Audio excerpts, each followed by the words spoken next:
বিসমিল্লাহির রহমানির রহিম। জেলা পর্যায়ের গ্রাম আদালত কার্যক্রমের অগ্রগতি এবং করণীয় শীর্ষক আজকের এই অর্ধবার্ষিকী সমন্বয় সভার সম্মানিত সভাপতি, সম্মানিত উপপরিচালক স্থানীয় সরকার গোলাম মোহাম্মদ মঈনুদ্দিন, মঞ্চে উপবিষ্ট আছেন বিভিন্ন পর্যায়ের কর্মকর্তাবৃন্দ, আমার সামনে উপবিষ্ট উপজেলা নির্বাহী কর্মকর্তা, সহকারী কমিশনার ভূমি থেকে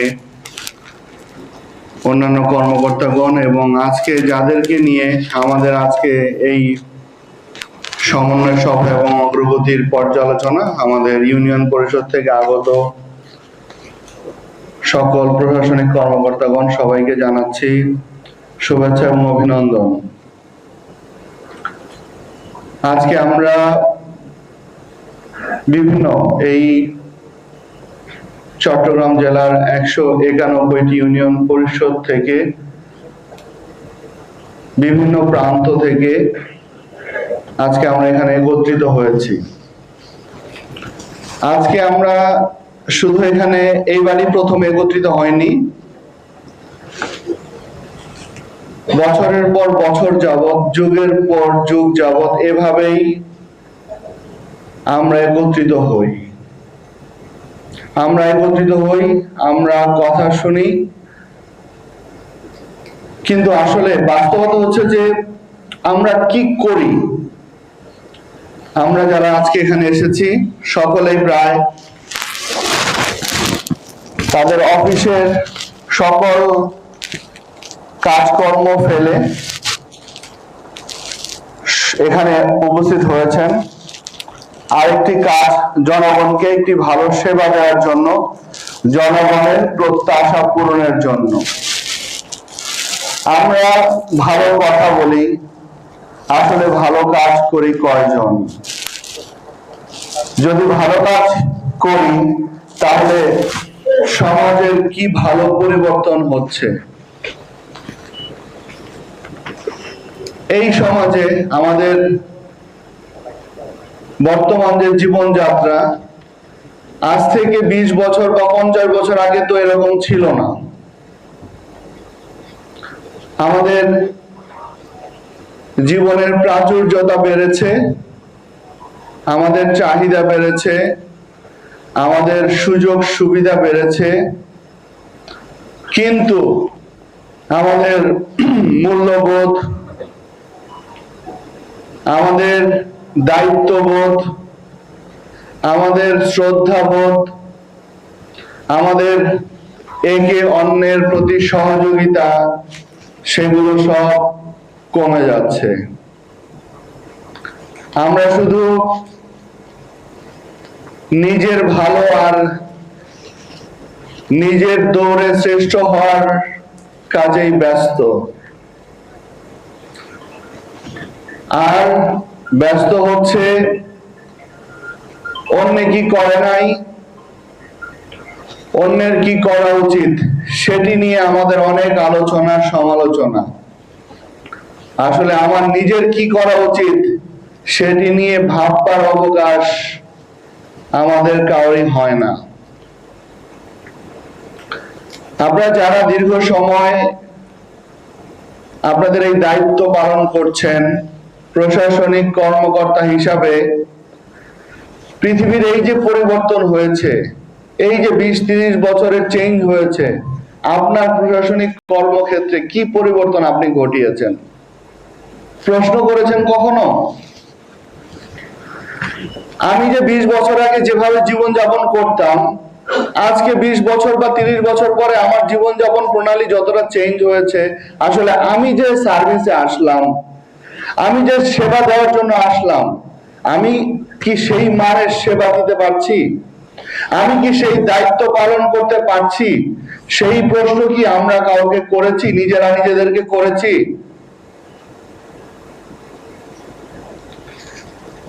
আপনি কি মনে করছেন যে আপনার এই সময় কখনো শেষ হবে না? আপনার এই অবস্থান পরিবর্তন হবে না? আপনার শরীরের যে তেজ শক্তি এটি শেষ হবে না, এগুলো সব শেষ হয়ে যাবে। কিন্তু আমরা কি তৈরি করে যাচ্ছি? আমরা এই দেশ থেকে, এই দেশের সরকারের বেতন নিচ্ছি, সুবিধা নিচ্ছি, সকল ধরনের সুযোগ সুবিধা ভোগ করছি, কিন্তু আমরা দিচ্ছি কি? আমরা কি কিছু দিব না? আমরা কি এই সমাজকে কিছু দিতে পারবো না? আমরা কি কোনো পরিবর্তন আনতে পারবো না? আমাদের কি ইচ্ছা হয় না যে আমাদের দেশটা উন্নত হোক, আমরা উন্নত দেশের মতো দায়িত্বশীল, উন্নত দেশের একজন নাগরিকের মতো দায়িত্বশীল আচরণ করি? এটি আমাদের ইচ্ছা হয় না? আমরা কি শুধু আমাদের এই সামনের দুটি চোখ দিয়েই দেখবো? আমাদের ভিতরের চোখগুলো কি কখনোই জাগ্রত হবে না?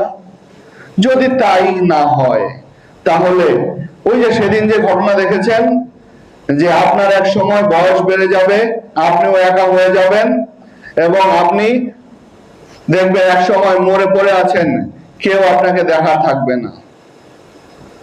সুতরাং আজকে চিন্তা করতে হবে, আজকে আপনাদের চিন্তা করতে হবে সেই দায়িত্বশীল জায়গার, দায়িত্বের পরিচয় দিতে হবে, যে দায়িত্ব এবং কর্তব্যবোধ দেখে আপনার পরের প্রজন্ম সেখান থেকে শিক্ষা গ্রহণ করে। আমরা বিভিন্ন সময় বিভিন্ন প্রেজেন্টেশন দেই, বিভিন্ন ধরনের তথ্য উপস্থাপন করি, পরিসংখ্যান নিয়ে আলোচনা করি। বাস্তবতাটা কি? বাস্তবতাটা কি সেটা কখনো খেয়াল করি? আমরা প্রতিদিন প্রতি বুধবার দিন গণশুনানি নিয়ে থাকি।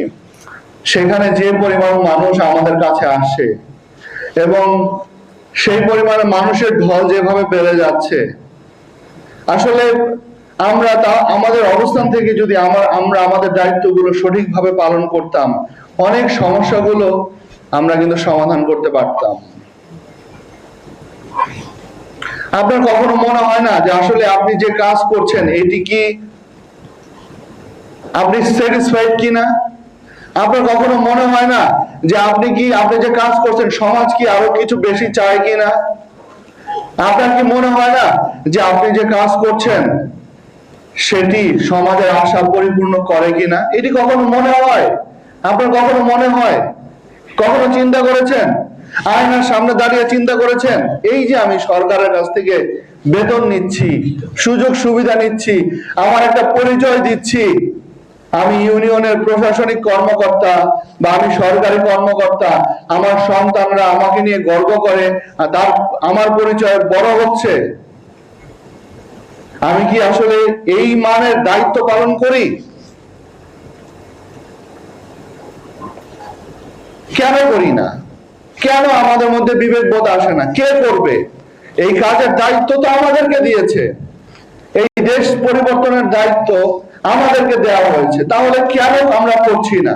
কে করবে? কোন জিন পরে এসে তো এই দায়িত্ব পালন করবে না, অন্য দেশের মানুষ এসে তো এই দায়িত্ব পালন করবে না, এই দায়িত্ব তো আমাদের পালন করতে হবে। আমরা কেন অন্যের দিকে শুধু তাকিয়ে থাকি? আজকে এখানে কথা এসেছে আমাদের মহিলারা বা নারী প্রতিবন্ধী আসলে সে স্যাটিসফাইড থাকে কিনা, তার কমফোর্টেবল অবস্থা আছে কিনা। আসলে আপনি বলেন তো, আপনি একজন সেবা নিতে যান, সেখানে আপনি কমফোর্টেবল থাকেন? বাদ দেন আপনি প্রতিবন্ধী হওয়ার কথা, আপনি কি কমফোর্টেবল থাকেন? আমরা সারাক্ষণ বিভিন্ন বিষয় নিয়ে অভিযোগ করছি, হসপিটালে গেলে সেবা নাই, শিক্ষার ক্ষেত্রে ভালো শিক্ষা হয় না, ডিসি সাহেবরা কথা শুনেন না, তাদের কাছে কোনো সুযোগ সেবা পাওয়া যায় না, এসপি সাহেবের কাছে, থানায়। কারা এরা? কারা এরা? কারা হসপিটালে কারা কাজ করছে? কারা ডাক্তার হচ্ছে? কারা শিক্ষা দিচ্ছে? এই শিক্ষক কারা? আমেরিকা থেকে এসেছে? আফ্রিকা থেকে এসেছে? আপনার আমার সন্তান, আপনার আমার ভাই, আমরা তো তাদের চরিত্র গঠন করতে পারি না। আপনি যেরকম সেই সেবা গ্রহণ করতে গিয়ে কমফোর্টেবল ফিল করেন না, কমপ্লেন করেন, আপনার কাছেও যখন সেবা গ্রহণ করতে মানুষ আসে, তারাও কমফোর্টেবল ফিল করে না। কই কোন মানুষ তো এসে বললো না আমার ওই ইউনিয়ন পরিষদের ওই প্রশাসনিক কর্মকর্তা দুর্দান্ত সেবা দিচ্ছে, আমরা সবাই অনেক সন্তুষ্ট। কই একটা উদাহরণ কেন তৈরি হয় নাই? এত বছরেও কেন তৈরি করতে পারেন নাই? কেউ পারলেন না কেন? কেউ কেন পারলেন না যে একটা আস্থার জায়গা, একটা ইউনিয়ন পরিষদ একজন সৃষ্টি করেন? সম্ভব না? সম্ভব। ইচ্ছা নাই, আন্তরিকতা নাই, আমাদের ওই ডিভাইসটা লাগানো হয় নাই, আমাদের মনের চোখটা খুলে না, অন্ধ হয়ে থাকে। আর আমাদের শুধু প্রত্যাশার পাহাড় জমে যাচ্ছে। আমরা শুধু স্বপ্ন দেখতে ভালোবাসি, স্বপ্ন বাস্তবায়ন করার জন্য যে হার্ডওয়ার্ক করা প্রয়োজন, সেই বিবেক বোধ আমাদের কাজ করে না। আমরা মনে করি সব এমনি এমনি হয়ে যাবে। হয়েছে? এই দেশ এমনি এমনি এসেছে? আজকে বাংলা ভাষায় কথা বলছি এমনি এমনি এসেছে? আজকে যে প্ল্যাটফর্মে আছেন এমনি এমনি এসেছে? রক্ত